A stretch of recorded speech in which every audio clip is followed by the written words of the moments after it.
Rikudo est un manga seinen de 23 tomes, écrit et illustré par Toshimitsu Matsubara entre 2014 et 2019. Résumé.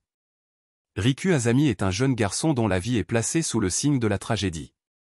Son père, avec qui il vivait, vient de se pendre et le jeune homme en profite pour lui rendre tous les coups que son géniteur lui avait donnés. Il demande alors à sa mère d'habiter avec elle, mais il ignore qu'elle vit avec un dealer violent et sadique. Voyant sa mère maltraitée, il essaie de s'interposer et lui envoie un direct du droit comme Kyosuke lui a appris. Il saisit ensuite un cendrier et tue son assaillant. Riku demande à Kyosuke de lui enseigner la boxe afin de pouvoir défendre ceux qu'il aime.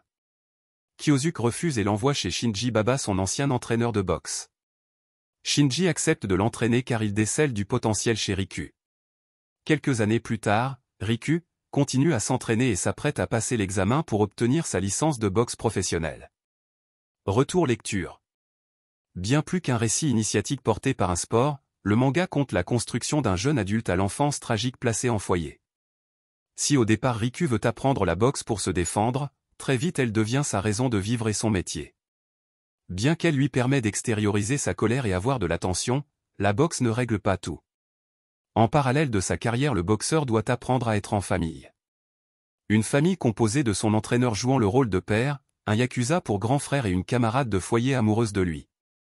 Il est dommage que la série ne s'attarde pas plus sur le fonctionnement des foyers japonais, comment ils sont perçus, quelles sont leurs aides.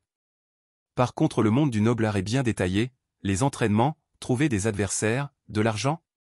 L'évolution du protagoniste n'étant pas linéaire, des hauts, des bas, l'œuvre n'en est que plus réaliste. Les dessins. La partie graphique très détaillée surtout sur les personnages accentue la lisibilité des émotions et permet de ressentir les coups donnés et reçus pendant les combats. Conclusion. Une œuvre dense qui peut mettre mal à l'aise par certaines scènes et qui ravira les amateurs dessins réalistes. On peut se mettre à espérer rapidement que Riku guérisse au mieux ses traumas et accepte d'être heureux.